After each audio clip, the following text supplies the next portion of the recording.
राजनीति का वो सिकंदर जो यूपी से आकर बना एमपी का सीएम, 77 की उम्र में भी जारी है सियासी सफर। आज बात हो रही है एमपी के पूर्व सीएम और कद्दावर नेता कमलनाथ की। देश और मध्य प्रदेश की राजनीति में जब भी अहम किरदारों की बात की जाती है तो कमलनाथ का नाम टॉप के नेताओं की लिस्ट में शुमार रहता है। कमलनाथ ने ही मध्य प्रदेश में 15 साल के वनवास को खत्म कर एक बार फिर से कांग्रेस को सत्ता में स्थापित किया था। कमलनाथ का आज जन्मदिन है। 77 साल के हो चुके कमलनाथ सियासत की पिच पर लगातार बैटिंग करते ही जा रहे हैं। इस साल हो रहे एमपी विधानसभा चुनाव में भी कमलनाथ कांग्रेस पार्टी की जीत का दावा कर चुके हैं। इस वक्त कांग्रेस विपक्ष में है, लेकिन विपक्ष की भूमिका की जिम्मेदारी कमलनाथ बखूबी निभाना जानते हैं।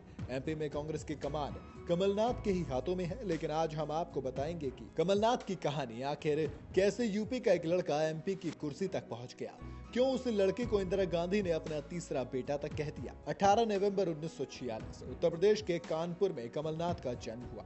शुरुआती शिक्षा कानपुर में हुई। पिता महेंद्र नाथ की इच्छा थी कि बेटा वकील बने, लेकिन कमलनाथ की किस्मत में तो कुछ और ही लिखा था। कमलनाथ देहरादून स्थित दून स्कूल के स्टूडेंट रहे हैं। दून स्कूल में पढ़ाई के दौरान ही वो इंदिरा गांधी के छोटे बेटे संजय गांधी के संपर्क में आए थे और वहीं से उनकी राजनीति में एंट्री की नींव तैयार हो गई थी। कमलनाथ की गांधी परिवार से नजदीकियां संजय गांधी के वक्त से है। वक्त के साथ ही कमलनाथ और संजय गांधी की दोस्ती गहरी होती गई, लेकिन एक वक्त ऐसा आया जब कमलनाथ कोलकाता के सेंट जेवियर्स कॉलेज चले गए। हालांकि दोनों के दूर होने के बाद उनकी दोस्ती कम नहीं हुई। ये दोस्ती सियासत में भी खूब चर्चा में रहती थी। वजह था दोनों का हर वक्त साथ रहना। दोनों की दोस्ती इतनी गहरी थी कि जब इमरजेंसी के बाद जनता पार्टी की सरकार बनी, तब एक मामले में संजय गांधी को तिहाड़ जेल भेज दिया गया था। उस वक्त इंदिरा गांधी को संजय गांधी की सुरक्षा की चिंता थी। ऐसे में कमलनाथ संजय गांधी के पास जेल जाने के लिए जानबूझकर एक जज से भिड़ गए थे, जिसके बाद अपमान करने के आरोप में कमलनाथ को तिहाड़ जेल भेज दिया गया था। साल 1975 में जब कांग्रेस बेहद कठिन दौर से गुजर रही थी, इसके बाद 23 जून 1980 को संजय गांधी की अकस्मात मौत की खबर ने नेहरू परिवार को ही नहीं बल्कि समूचे देश को झकझोर कर रख दिया था। कांग्रेस में उठापटक का दौर जारी था। यही वो वक्त था जब कमलनाथ को संजय गांधी का जिगरी दोस्त होने का फायदा मिला, क्योंकि साल 1979 में पार्टी आला कमान ने कमलनाथ को मध्य प्रदेश के छिंदवाड़ा लोकसभा सीट से टिकट दिया। यहां से चुनाव जीतकर कमलनाथ संसद पहुंचे। कमलनाथ ने महज 22 साल की उम्र में कांग्रेस का हाथ थामा था। कांग्रेस की सियासत और नेहरू परिवार में कमलनाथ की हैसियत का अंदाजा इसी से लगाया जा सकता है कि सियासी गलियारों में एक बात खूब चर्चित है, इंदिरा गांधी के दो हाथ, संजय गांधी और कमलनाथ।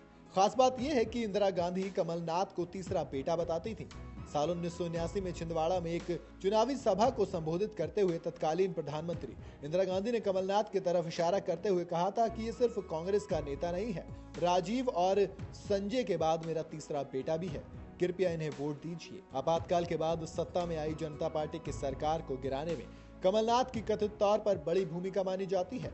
इसके बाद कमलनाथ गांधी परिवार के और भी खास हो गए थे। आज भी छिंदवाड़ा लोकसभा को कमलनाथ का अभेद किला माना जाता है। कमलनाथ छिंदवाड़ा से 9 बार सांसद चुने गए हैं। साल 1979 में कमलनाथ पहली बार छिंदवाड़ा से सांसद चुने गए थे और उसके बाद से वो 9 बार यहां से सांसद का सफर तय कर चुके हैं। छिंदवाड़ा से पहला चुनाव जीतने के बाद कमलनाथ ने कभी पीछे मुड़कर नहीं देखा। सियासी गलियारों में बाजीगर कहे जाने वाले कमलनाथ एक बार चुनाव हारे भी हैं। दरअसल कमलनाथ 1980 से 1996 तक मध्य प्रदेश की छिंदवाड़ा सीट से लगातार चुनाव जीतते आ रहे थे। साल 1996 में हवाला कांड में नाम आने के बाद कांग्रेस ने उन्हें टिकट नहीं दिया, तो उन्होंने अपनी पत्नी को चुनाव लड़वा दिया। कमलनाथ की पत्नी अलकनाथ चुनाव जीत भी गई। इस बीच कमलनाथ को दिल्ली में सांसद न रहने के चलते लुटियंस जोन में मिला बंगला भी खाली करने का नोटिस मिला। कमलनाथ ने बहुत कोशिश की कि ये बंगला उनकी पत्नी के नाम अलॉट हो जाए, लेकिन उनकी पत्नी पहली बार सांसद बनी थी, जिसकी वजह से उन्हें बड़ा बंगला नहीं मिल सका। उधर कमलनाथ किसी भी कीमत पर यह बंगला छोड़ने के लिए तैयार नहीं थे। ऐसे में बंगले की खातिर उन्होंने अपनी पत्नी से सांसद से इस्तीफा दिलवा दिया और खुद छिंदवाड़ा से उपचुनाव में प्रत्याशी बन गए। फिर जब साल 1979 में उपचुनाव हुए तो बीजेपी ने सुंदरलाल पटवा को मैदान में उतारा। पटवा ने ये चुनाव बखूबी लड़ा और कमलनाथ को उन्हीं के गढ़ में मात दे दी। हालांकि अगले साल 1998 में फिर चुनाव हुए और पटवा कमलनाथ से हार गए। साल 2018 में हुए मध्य प्रदेश चुनाव में कांग्रेस पूरी ताकत के साथ चुनाव लड़ी।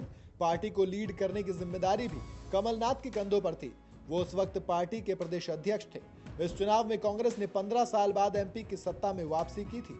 अब बारी थी सीएम घोषित करने की। सीएम पद की रेस में कमलनाथ और ज्योतिरादित्य सिंधिया का नाम टॉप पर शामिल था। काफी मशक्कत के बाद पार्टी आला कमान ने आखिरकार कमलनाथ के नाम पर मोहर लगाई। सोनिया और प्रियंका से चर्चा के बाद राहुल गांधी ने कमलनाथ के नाम पर ही अंतिम मोहर लगाई थी, लेकिन उनकी सरकार सिंधिया की बगावत के बाद गिर गई। लेकिन इस साल विधानसभा चुनाव में बीजेपी और कांग्रेस के बीच कांटे का मुकाबला है। फिलहाल 17 नवंबर को एमपी में मतदान हुआ। पार्टियों की किस्मत ईवीएम में कैद हो चुकी है। 3 दिसंबर को ही अब ये साफ होगा कि साल 2023 में एमपी की कमान दोबारा कमल के निशान वाली पार्टी संभालेगी या फिर कमलनाथ के हाथों में जाएगी। कमलनाथ के जन्मदिन के मौके पर उनकी राजनीति से जुड़ा एक किस्सा और एमपी को 2023 के चुनाव में सत्ता में कौन वापसी करेगा, इस पर आपकी क्या राय है मुझे कमेंट में जरूर बताइएगा। और ऐसे तमाम किस्से कहानियों के लिए जुड़े रहें न्यूज़ के साथ।